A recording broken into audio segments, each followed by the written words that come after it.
Hi everyone, I thought I would read an article that I wrote for the Guardian newspaper back in April, and it's called Stoicism in a Time of Pandemic, How Marcus Aurelius Can Help. The Roman Emperor Marcus Aurelius Antoninus was the last famous Stoic philosopher of antiquity. During the last 14 years of his life, he faced one of the worst plagues in European history.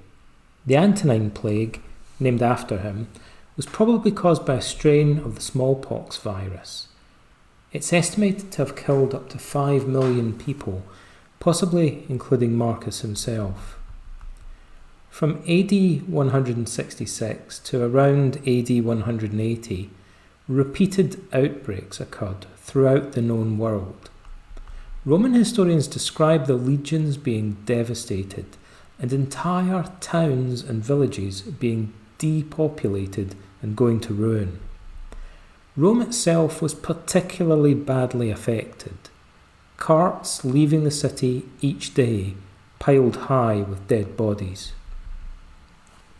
In the middle of this plague, Marcus wrote a book known as the Meditations, which records the moral and psychological advice he gave himself at this time. He frequently applies Stoic philosophy to the challenges of coping with pain, illness, anxiety, and loss. It's no stretch of the imagination to view the Meditations as a manual for developing precisely the mental resilience skills required to cope with a pandemic. First of all, because Stoics believe that our true good resides in our own character and actions, they would frequently remind themselves to distinguish between what's up to us and what isn't. Modern Stoics tend to call this the Dichotomy of Control, and many people find this distinction alone helpful in alleviating stress. What happens to me is never directly under my control, never completely up to me, but my own thoughts and actions are, at least the voluntary ones. The pandemic isn't really under my control, but the way I behave in response to it is. Much, if not all, of our thinking is also up to us. Hence, as the quote goes, it's not events that upset us, but rather our opinions about them.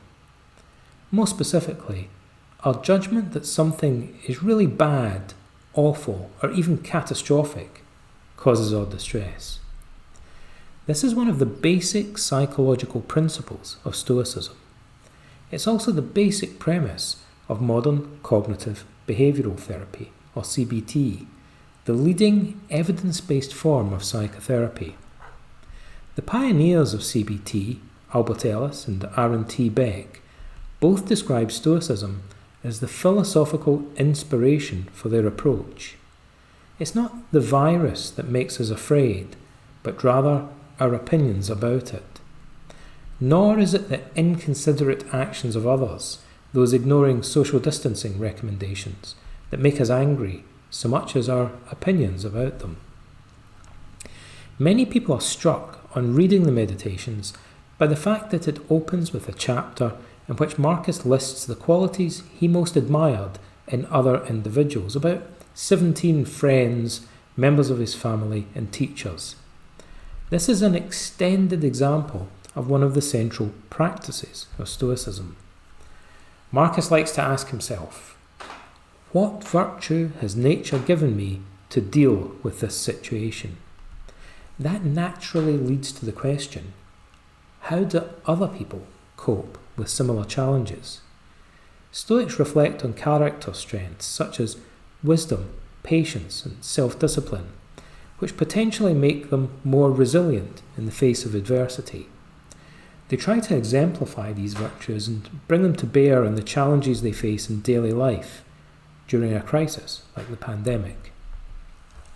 They learn from how other people cope. Even historical figures or fictional characters can serve as role models. With all of this in mind, it's easier to understand another common slogan of Stoicism. Fear does us more harm than the things of which we're afraid.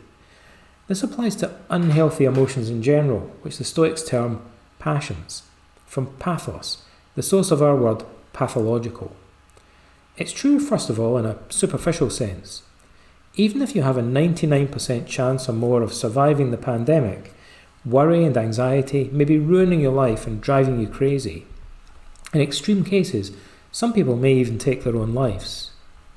In that respect, it's easy to see how fear can do us more harm than the things of which we're afraid, because it can impinge on our physical health and quality of life.